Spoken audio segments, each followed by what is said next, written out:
trying the things I used to try, kuja huku napata hata school team ya volleyball huwezi make because huko inapigwa proper. Na huku ulikuwa 18. Alafu hata height. Huko pia mimi ndi among the shortest people in class. So I'm like, hey.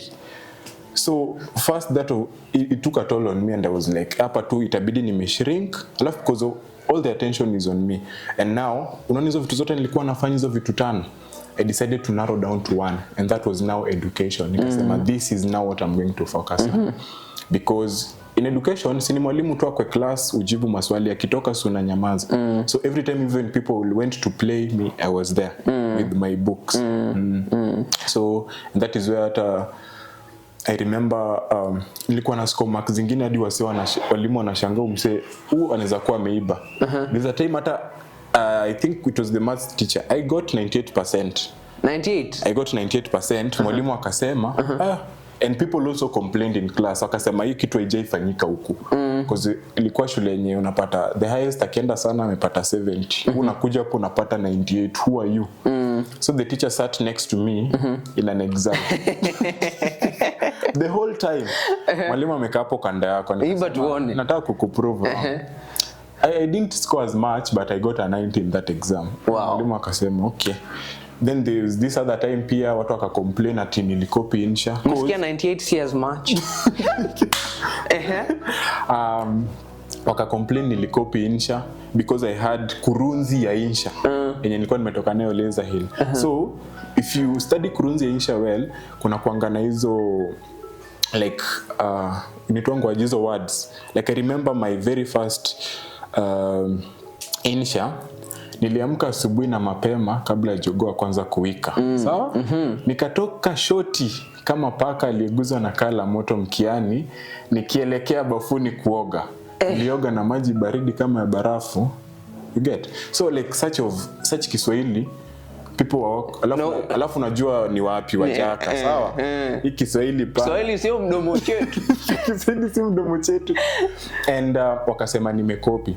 So hiyo exam, the same exam yenye maths niliscore 98, nikarudia nikapata 90 a different paper. Insha pia nilirudia sasa kwa ofisi. Sawa? Niliscore niliambiwa usiende lunch, we'll give you lunch in school. Insha utaandikia hapa tukikuona. After hapo walimu tena wakaniacha. So I started to be the teacher's favorite because of now what I was doing. So my focus was education purely at particular point. So umetoka Laser Hill, mzazi amesema kijana enda usome. Na wewe ukakasirika ukasema talent yangu umekatiza. Sawa, si unataka nisome, nitasoma. Umekam. Umepita with flying colors. Hii ni flying colors. Flying colors. And I don't know why teachers have a tendency of loving students who perform well, more than average students na wengine. Jameni walimu. Hata sawa wengine pia anyway. Abled differently, truly. But did you feel like your dreams have been shattered? Yeah, first especially in terms of drama, because that was nilikuwa na feel too in my heart. I knew if education failed, I have drama with me. That I failed. And there's this quote that Lazy ilikuwa inatumia. Hard work beats talent when talents fail to work. Rudia tena hiyo? Hard work beats talent when talents fail to work. So I was a hard worker in drama. So nikajua hii hard work hata kasi na hiyo talanta itapigwa. And I was very sure manze. I was very sure that hii art itanitoa mbali. Itanipeleka huko mbali. So you became a teacher's favorite. Now at some point umefeel dreams kidogo imekuwa shattered, umeingia sasa focus iko kwa masomo. That ikafanya ukakuwa in a leadership position. Ukakuwa leader. Unajua ukiwa leader in primary, everyone looks up to you. Hakukuwa na akakadem nini mademu wanaona kijana ametoka Nairobi. Kulikuwa nayo. Distraction wezi kosa. Alikuja towards the end of class 7 and hiyo time I was not really interested. Nilikuwa najifanya bado nilikuwa focused. Because hata ladies alafu mjua that is now the epitome ama the peak of what do we call it, adolescence. Mimi nikasema Unaona venye siku hizi watu wanasema that wanataka people from ushago. The time now is the opposite. I've interacted with better ladies than whatever I'm seeing here. So mi hapa sioni kitu. Sioni kitu. Mtoshi. Mimi nimezoea, ini think twice. Na mimi nimezoea Waikiki. Merci Waikiki. Yeah, but this lady now was from Nairobi. Sasa huyu achana na Irongai tunaitanga Nairobi. Huyu ni wa pale Nairobi. Wewe ulioda yako kutoka Jumia ukateremka nayo. Si haya. So this lady kukuja, yeye pia alikuwa anatafuta mtu. Yeye pia alikuwa na despise ama boys wengine and alikuwa sure akipata tu mtu anaweza reason na yeye huyu ndio yeye. So I met this lady Faith. Na I remember we met the first interaction we had, nilimpiga coffee. Hey, love of your life jameni, coffee.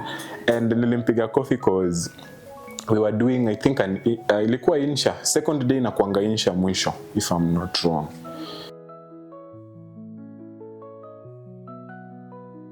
And so alikuwa anakuja kufanya external exams in Kanichudo, then anarudi shule yao as we wait for KCP now. So this time amekuja nini ni kama asha spoti kijana akasema ni huyu.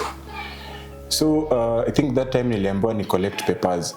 And I think it was a certain subject enye I think it was science ama Kiswahili or something.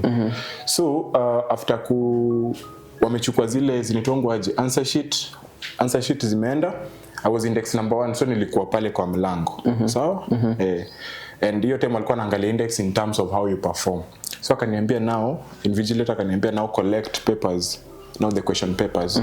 So kuenda ku collect, Faith was the lady anaitwa Faith was index number 18. Kufika kwa index number 18 ananipea karatasi hivi, nikaenda kushika anafanya hivi. Nikasema wewe unanipima. Kasema wewe you're wasting my time. Na mimi nafaa kusomea the paper ya the next day. Nilimpiga kofi ya kimataifa. Na iko lilia hadi kila mtu class alishtuka. Invigilator akarudi because amesikia kitu ambayo si ya kawaida. Akauliza nini inaendelea hapa? And people were like tuko sawa. Alafu kutoka hivyo watu wakaanza kucheka. So I was very sure I've achieved my mission, nimeibisha msichana na hata hii nisumbua. Na hata haikusumbua tena. Ndio kuja hapa kucheza na wasichana. Yote nilikuwa kadi alafu yani. Jakuja hapa mimi nimekuja kusoma. Kuzatu alafu mjua I was operating from a point of pain. I think that time I was so bitter because of pia hiyo transition of environment and all. So bitterness ilikuwa na mimi nilikuwa na bitterness. Juu ya kukua quest kukuja. So ikaendelea and I think tukaanza tuliitwa sasa ku revise for the paper ya next day. And now nilikuwa nimekaa pale mbele, hakuna mtu anataka kukaa kando ya HOP kuzua unajiona sana. I think pia unaona venye nilikuwa nasema walimu upenda watoto wana perform.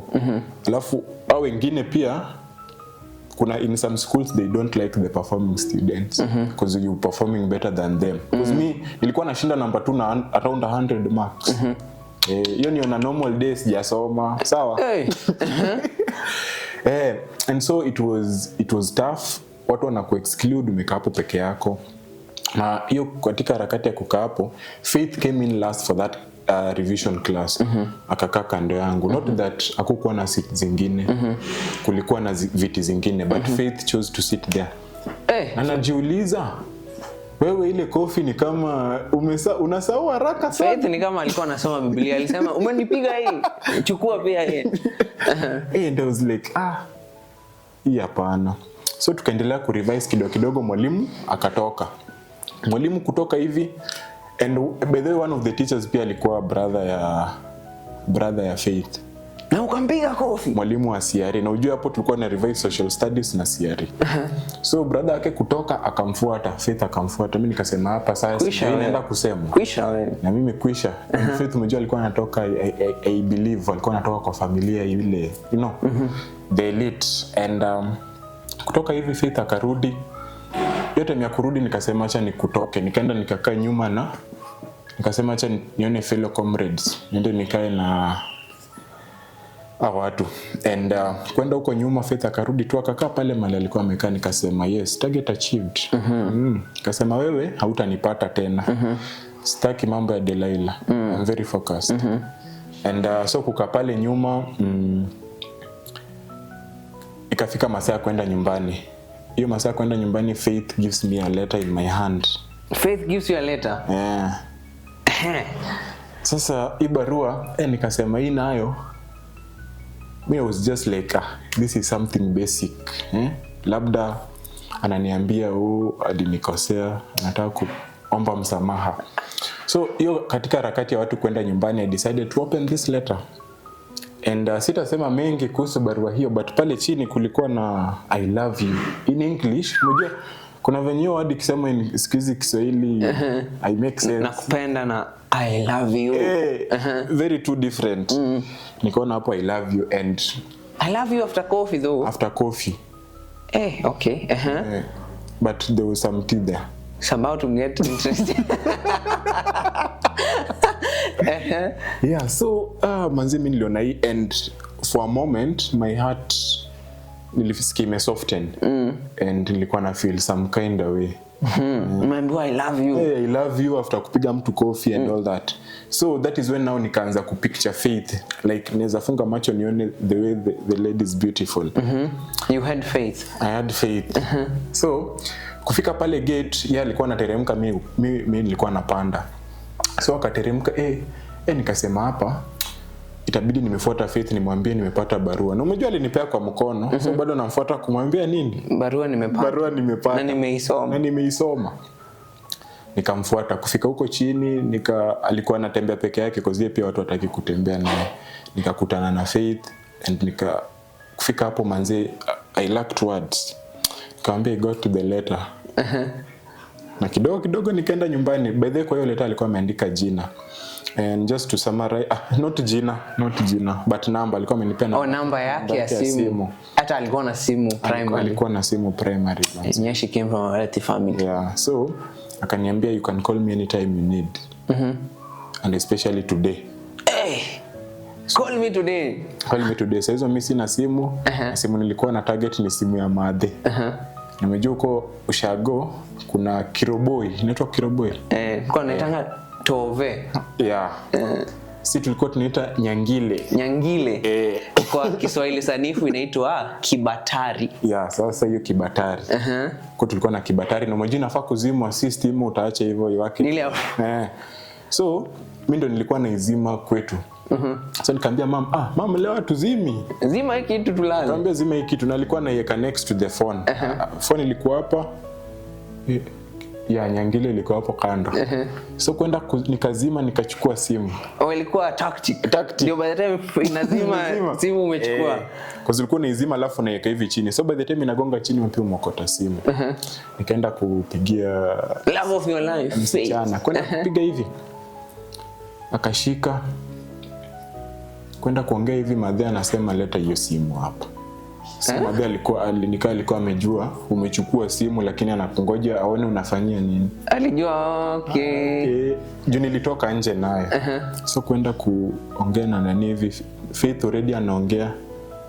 Did you receive my letter? I'm sorry if I wronged you and all. Kwa simu sasa? Umecall Faith sasa?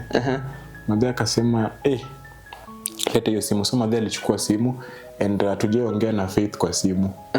And tukarudi. Just to summarize because it's a very long story, ni love story. Young and stupid, mkuru anafaa. So but basically Faith was me ilifika 2 point I started to love that lady and especially now that time because now alirudi fully. I was deep in love and the best thing wanasemanga the way to a man's stomach is the way to a man's heart is through the stomach. Kwambia Faith alikuwa ananilisha. Tunakula like toasted mayai Ushago. Na alikuwa anabeba by the way. Alikuwa anabeba toasted mayai saa zingine cause Ushago mlikuwa mnaenda lunch then mnarudi shule. Sasa hizo Faith anabeba breakfast na lunch. Anawabebea. Ananibebea tunakula and we used to have some very good time together. Mimi pia nikasema sitaangusha. The only thing I could afford ni mangoes na mahindi chemsha na hii ingine yenye iko roasted. Hiyo ndo nilikuwa nampelekea. Na reciprocate. Amen. So nikasema tu acha hata mimi nijaribu. So ikaendelea hivyo, we did KCPE. Bado I'm still madly in love. Nikasema manze huyu ni kama naona she's the one. And pia venye alikuwa amechange maisha yangu, I started to be soft on certain things. Sasa sipigi watu as I used to. I am deep in love. And kumaliza KCPE, I think there's a time we met kwa market. We planned and we met. Na akaletwa na brother yake kwa market. Sata bros. So mmeplan kumeet. And let me tell you, hiyo time kupata nguo was very hard huko kwa village. And now Faith bought me 3 shirts. Ilikuwa 3 shirts na I think trousers. And they were so good. Faith bought you. Faith bought me. You were both in primary school. Both in primary school. Ndio tumemaliza tu KCPE. But Faith bought you. But Faith ni nani? Ay, Faith. Uko wapi Faith? So akaninunulia hizi vitu and I was like, manze, mimi sijaona kitu kama hii. By the way, before tununulie hizo vitu tulipitia kwa hoteli tukakula. Na si food kidogo. Tulikula proper. Akakubaia food? Akanibaia food. I remember pia kuna some hangouts tulienda na wengine wapenda nao. So ilikuwa double date? Ilikuwa double date. But sasa si ndio tulikuwa main character. Yeah. We decided to involve them so that isikae ni kama watu wawili wa Nairobi na watu wawili wa Ocha. Ilikuwa derby. Anyway, so during this double date, Faith ni kama alikuwa so mature even in terms of, because when you compare the maturity level in terms of love, there's a difference when mtu wa city na mtu wa ushago. And Faith akaanza kuniambia vitu sijui nimshike mkono tukitembea. So wengine nao hiyo date au wengine wanawanda what are you guys even? What are you guys do? Ati mnashikana mkono? Faith ananiambia nimbebe. Faith ananiambia sijui nimnyweshe maji. You see such things. And me says I used to be very shy. But Faith anakuambia this is how it's supposed to be done.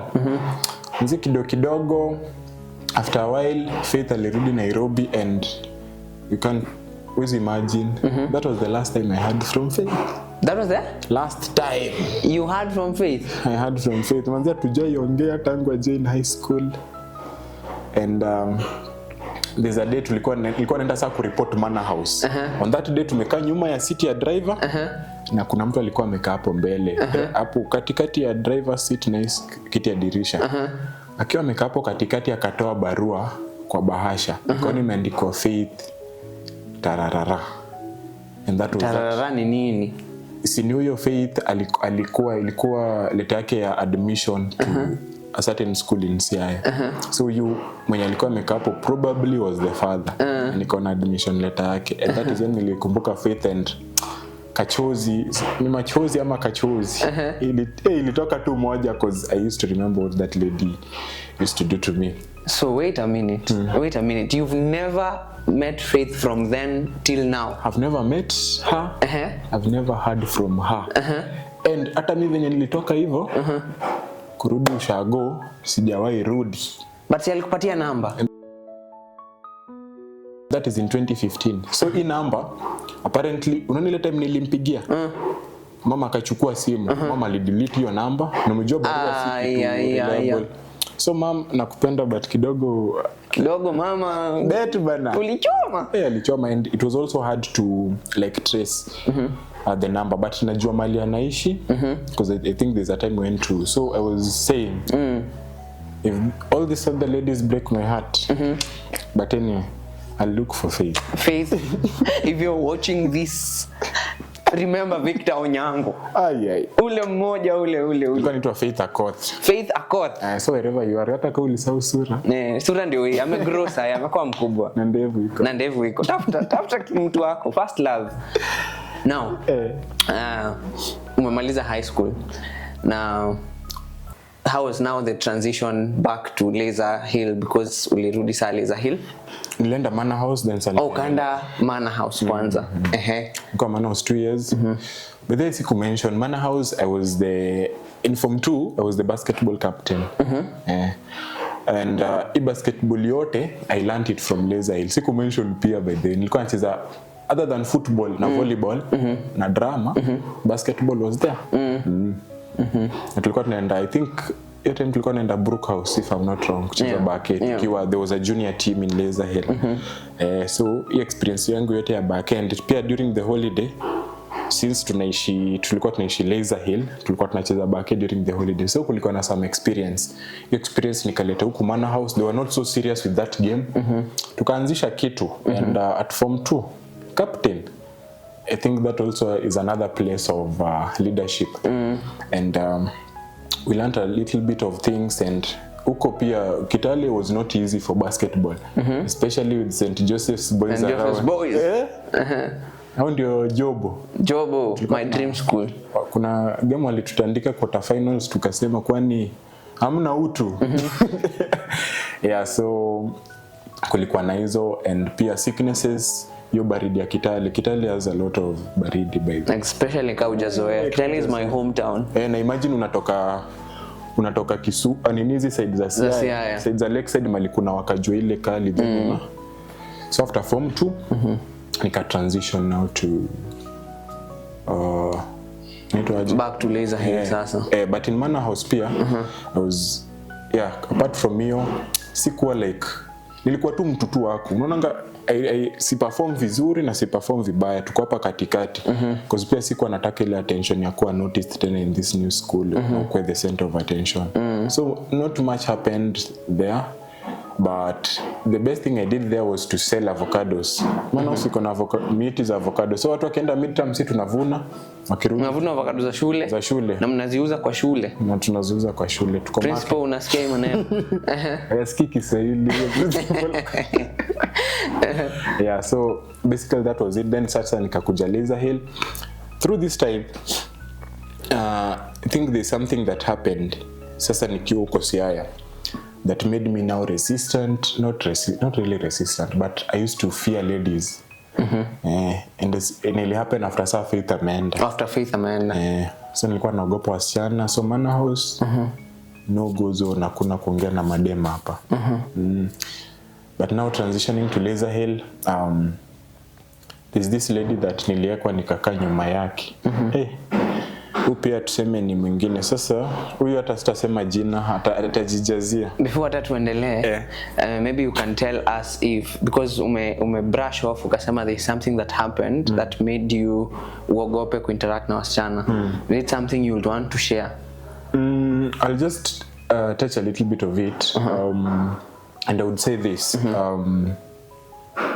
Sometimes people think that the only people, when you talk about GBV and we advocate for such things, si mbaya, and it's very much okay.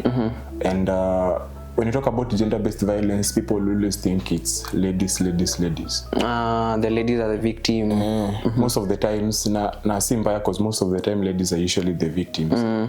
But pia, for me, the reason why it's gender and not female or ladies-based violence is because these people understood that it can happen to any gender. And so something of that sort happened to me, and nilikuwa silent because you are like, we ni mwanaume, kazana nayo. And now from that point nilikuwa nasema ladies is a no-go zone, because it's a lady who did that to me. And so ladies wengine wote kama tutawa shut down. And I'm sure even that time Faith angerudi kungekuwa na ish. So it really took a lot of time for me to heal. And yeah, so that is why I was so very careful with my moves pale Manor House. I'm very sorry for that. But I just want to get to know more of what happened really. Was it something physical, or was it emotional violence, or what sort of it? It was physical contact, and I really won't go much into the details. Physical, but it also affected me emotionally and mentally, and it made me go into things that I wouldn't really wish for somebody to go into them, because now for you to get into something, lazima mtu akuintroduce. And I think at that particular point, that was in 2015, 2015 tukiingia 2016, I think that was now my first introduction to porn. Because now it's something that I'd never interacted with, but through this thing that happened, that is now when hiyo kitu ilianza kuingia. And so even, through this experience you are exposed to pornography. Yeah. And even now the friends I had at that particular point, walikuwa ni wase wana consume kitu sana. So it was easy for me to interact with them because of this particular experience. Okay, and so that affected now how you showed up. I showed up and interacted with ladies. Right. Yeah. So now that is in Mana. Yeah, that is now. It affected my interaction with ladies in Mana. Now in Mana. But Mana was also a school whereby the boys had a different class with the boys wako juu, ladies wako chini. Yeah. So there's minimal interaction. Place ya kumit ilikuanga tu CU. CU na YCS. Yeah. Maybe uko kwa field during mafunky. But these other days, mimi nilikuwa mtu wa dome class nini malipa dining hall. Yeah. And now that sasa from Mana umerudi to Laser Hill. And now in Laser Hill there's interaction. Laser Hill, there's interaction, like very very good, and I really appreciate that school for that, because the experience there now prepares you now for the outer world. Kuna it's a mixed school. Na mmoja ile sasa uko mali nilikuwa na katu boys. Sema tu ni boys. It's a mixed school but boys. Yeah, but boys cause now wako kando. So kufika huko pia interactions were quite hard. But there's this lady mwenye alianza kuniongelesha. And also thanks to Keith Ouma. Keith Ouma is another great friend of mine throughout my high school. And alinisaidia sana, especially with now getting to have those interactions with the ladies. Another lady that alinisaidia pia with those interactions, alikuwa chopi sana, alikuwa anaitwa Jocelyn. Jocelyn pia really helped me with that. And I'll tell you why. Halafu pia there is now Masikendi, who was my long-term friend in high school, because of the way she approached, tukaanza kuongea nini, and was my best friend in high school. Yeah. You've talked of these people and you've named them, and shout out to all of you and sending you love for doing that. But I want to know, how did they help you now heal and start interacting with ladies? For Kendi, the fact that mtu alikuja kuniongelesha, like, alikuwa among the first people to talk to me, ilinisaidia na kuwa na ile ati sijui unakaje nini, but alianza kuni ile tu kukuongelesha. And pia I had this perspective, in Laser Hill kuna like people from all, unapata watu, kuna watu wa Sudan, watu wa UG, watu like internationally kuna watu. But in Manor House kulikuwa na hii kitu ya kudiscriminate watu. Ya sijui hawa ni weusi. So at in Manor House, at first people thought I was a South Sudanese. Because of the height. And so what I decided, ndio watakuwa mabeshte zangu. Na watu walinilisha, by the way. And by the way, shout out to another person. Alikuwa anaitwa Dosvaldo Duop Machar. He was a very great friend in Manor House. So tulikuwa tunatoka Manor House na tunaishi Ronga, so it was easy kwenda naye. So kulikuwa na that discrimination. And hiyo discrimination nilikuja nayo Laser Hill thinking itakuwa hapo bado. And au ni wale watu light skin walikuwa wanatufanyia hivyo pale Manor House. So kuja Laser Hill, Kendi was the least person. Alikuwa anaitwa Mercy Kendi, was the least among the people I expected. Nilikuwa nadhani yeye pia atakuwa such kind of people, because alikuwa light skin. Na nikajua my light skin is a no-go zone. But alikuwa the first person to talk to me, so that changed me completely. So it changed your perspective? My perspective, because of just her approaching me and talking to me. Keith nurtured me now in terms of leadership, because kuna time Manor House leadership ilipotea. I was never a leader there, and I never wanted to be. But Keith brought that back, and usually constantly warned me, akasema, huku you have to be firm with your choices and just know what you want. Andika notes. mimi nimefika hapo, umefika wapi? That was Keith for you. And alikuwa na somebody who was keeping me accountable of my actions and whatever I did in that particular school. Jocelyn, ujue nilienda ushago nikiwa class 6. So hizi mambo na roll on ni nini mimi manze sijui. But there's this day I come to class early. Jocelyn hugs me and akaniambia Victor. But before aniambie, there's another lady pia alikuja akanihug. Alikuwa anaitwa Nadia. So Nadia, Jocelyn hugs me first, then again it's Nadia. And through that,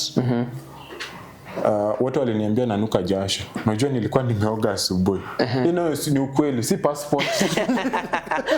Ulikuwa umeoga ukweli? Nimeoga full from you to chill. Na nikajimwagia maji ndoo mbili. Who does that? Na bado wakakwaga wakasema unanuka jasho. Unaambiwa bado unanuka jasho. So hii kitu ili hit hard. But the reason why I mentioned Jocelyn didn't leave it at that. And this, mind you, this is a lady. Aliniita nje. I remember that was form 2A pale Lezail. Akaniita nje akaniambia Victor. Manzi, venye Nadia amesema it's true. Unanuka jasho. Na sikatai, inaweza kuwa ulioga. Nikasema si inaweza usikatai, nilioga ukweli yake. Akaniambia tell me the truth. Do you have roll-on? Nikasema sijui hata sijui roll-on ni nini. But to cut the long story short, Jocelyn gave me 500 Kenyan shillings. Akaniambia enda supermarket, tafuta hii na hii ama ulizie tu roll-on because I realized sijui. Nikaenda nikanunua pale roll-on. And nikarudi nyumbani because nilikuwa day scholar mwenye anaishi kwa shule ndani. Nilienda nikatoa uniform, I went to the supermarket, bought a roll-on. Nilingoja hadi saa 2 because most supermarkets open your time. Nikarudi nyumbani, nikaoga tena. Na ndo ngapi? 2. Maji haikuwa shida. Nikaoga na nikajipaka roll-on. Roll-on nasikia napakwangu huku. Mimi nilipaka hadi kwa sweater. Ndio sasa niende nitangaze grand entrance. I am back. I am back. And that is how now Jocelyn changed my life. Na venye nilirudi akaniambia ulipata? Nikamwambia yes, nilipata roll-on. Na akaniambia now that is it. Nikiisha na uko na shida, you just find me and I'll know what to do. So for some time hapo form 2 before Jocelyn by the way alitransfer. Aliendanga shule fulani Western before transfer. Every time shule ilikuwa inafunguliwa, Jocelyn used to carry a roll-on for me. Wow. Wow. Na si zile roll-on hivi. Nile proper. So Jocelyn bought me my very first roll-on. Wow. And it encouraged me. So that is how those 3 people impacted me. Another shout out to Jocelyn. Yeah. She told you kidogo mambo na harufu, but it didn't end there. She invested in you. Yeah. And that changed and modeled even your confidence. Yeah. Shout out to Jocelyn. Mungu akubariki. Sana. Now tukoleza bado.